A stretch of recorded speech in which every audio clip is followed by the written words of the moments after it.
Welcome back to my channel. If you are new viewer please subscribe my channel for more videos. आज हम बात कर रहे हैं पीसी अधिनियम की धारा 17A का उद्देश्य ईमानदार अधिकारियों की रक्षा करना है, भ्रष्टाचारियों को छुपने के लिए छतरी नहीं। आंध्र प्रदेश सरकार ने सुप्रीम कोर्ट से कहा। आंध्र प्रदेश सरकार ने मंगलवार को सुप्रीम कोर्ट को बताया कि टीडीपी प्रमुख एन चंद्रबाबू नायडू का भ्रष्टाचार के मामले में जांच करने से पहले पूर्वानुमति अनिवार्य करने वाले प्रावधान के तहत सुरक्षा का दावा अस्वीकार्य है, क्योंकि यह कोई छाता नहीं है जहां भ्रष्ट छिप सकते हैं, लेकिन इसका मतलब है कि ईमानदार अधिकारियों की रक्षा करे। धारा 17A को 26 जुलाई 2018 से एक संशोधन द्वारा पेश किया गया था और प्रावधान एक पुलिस अधिकारी के लिए किसी भी कथित अपराध की जांच या जांच करने के लिए सक्षम प्राधिकारी से पूर्व अनुमोदन लेने की अनिवार्य आवश्यकता निर्धारित करता है। भ्रष्टाचार निवारण अधिनियम पीसी एक्ट के तहत एक लोक सेवक द्वारा न्यायमूर्ति अनिरुद्ध बोस और न्यायमूर्ति बेला एम त्रिवेदी की पीठ को आंध्र प्रदेश सरकार की ओर से पेश वरिष्ठ अधिवक्ता मुकुल रोहतगी ने बताया कि कौशल विकास निगम घोटाला मामले में गिरफ्तार तेलुगु देशम पार्टी टीडीपी के नेता एन चंद्रबाबू नायडू के फैसले और कार्य, जिनके परिणाम स्वरूप भारी भ्रष्टाचार हुआ और राज्य के खजाने को नुकसान हुआ। पीसी एक्ट की धारा 17A कोई ऐसी क्षति नहीं है जहां भ्रष्टाचारी छुप सके, बल्कि इनका उद्देश्य ईमानदार अधिकारियों की रक्षा करना है, जो अपने आधिकारिक कर्तव्य का निर्वहन में निर्णय लेने में डरते हैं। पीसी एक्ट भ्रष्टाचार पर अंकुश लगाने के लिए कोई बाधा प्रदान नहीं करता है। यह भ्रष्टाचार को जड़ से खत्म करने और ईमानदार अधिकारियों की रक्षा करने का संसद का प्रयास है। रोहतगी ने कहा कि इसमें कोई राजनीतिक प्रतिशोध नहीं है, जैसा कि नायडू ने आरोप लगाया है। 2 घंटे से अधिक समय तक चल रही सुनवाई के दौरान न्यायमूर्ति बोस ने रोहतगी से पूछा कि क्या धारा 17A की सुरक्षात्मक छतरी को पूर्वव्यापी रूप से लागू किया जा सकता है।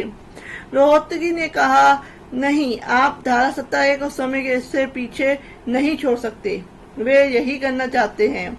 धारा 17A का जन्म 2018 में हुआ था, फिर इसे 2015 में कैसे लागू किया जा सकता है? यह तभी किया जा सकता है जब संसद विशेष रूप से ऐसा कहे। शीर्ष अदालत कौशल विकास निगम घोटाला मामले में उनके खिलाफ एफआईआर को रद्द करने से इनकार करने वाले उच्चतम न्यायालय के आदेश को चुनौती देने वाली नायडू की याचिका पर सुनवाई कर रही है।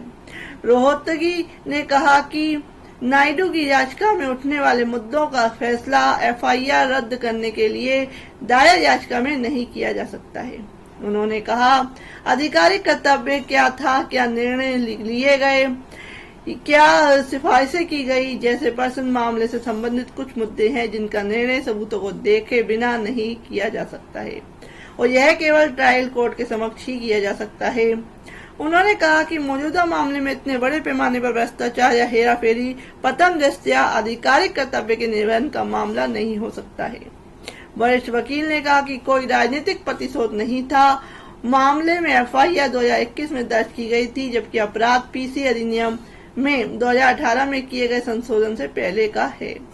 रोहतगी ने कहा, उन्हें नायडू 2023 में एक आरोपी के रूप में जोड़ा गया था, जब उनके खिलाफ कुछ सामग्री सामने आई थी। सुनवाई बेनतीज रही और 13 अक्टूबर को जारी रहेगी।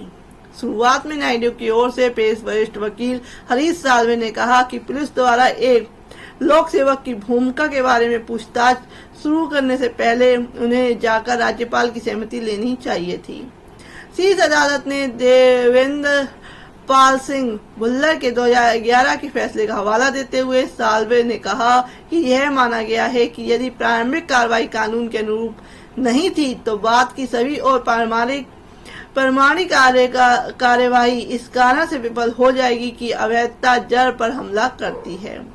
पूर्व मंजूरी के अभाव को हमेशा जांच के लिए घातक माना जाता है। एजेंसी को मंजूरी लेनी होगी और फिर जांच शुरू करनी होगी। भ्रष्टाचार निवारण अधिनियम का उद्देश्य न केवल भ्रष्टाचार पर कानून को मजबूत करना है, बल्कि यह भी है कि सुनिश्चित करे कि इसका दुरुपयोग न हो। उन्होंने कहा, सोमवार को शीर्ष अदालत ने नायडू से कहा कि भ्रष्टाचार के मामले में जांच करने से पहले अनिवार्य पूर्वनुमति के उनके तर्क को इस तरह से देखा जाएगा कि भ्रष्टाचार निवारण अधिनियम का उद्देश्य विफल न हो। 73 वर्षीय नायडू को 2015 में मुख्यमंत्री रहते हुए कौशल विकास निगम से धन का कथित दुरुपयोग करने के आरोप में 9 सितंबर को गिरफ्तार किया गया था, जिससे राज्य के खजाने को 371 करोड़ रुपए का कथित नुकसान हुआ था। ट्रायल कोर्ट ने उनकी न्यायिक हिरासत 5 अक्टूबर तक बढ़ा दी है।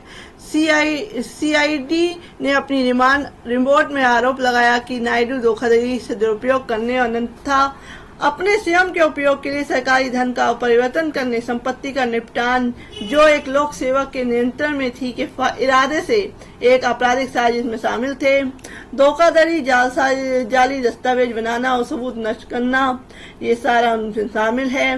कथित घोटाले के संबंध में उनके खिलाफ एफआईआर को रद्द करने की उनकी याचिका को खारिज करके आंध्र प्रदेश उच्च न्यायालय के आदेश को चुनौती देते हुए नायडू ने 23 सितंबर को शीर्ष अदालत का रुख किया था। उनकी याचिका को खारिज करते हुए उच्च न्यायालय ने कहा था कि आपराधिक कार्रवाई को प्रारंभिक चरण में नहीं रोका जाना चाहिए और एफआईआर को रद्द करना नियम की बजाय एक अपवाद होना चाहिए। नायडू फिलहाल न्यायिक हिरासत में है और राजमहेंद्रम केंद्रीय कारागार में बंद है। तो फ्रेंड्स, ऐसे अपडेट्स के लिए please subscribe my channel. Thank you for watching this.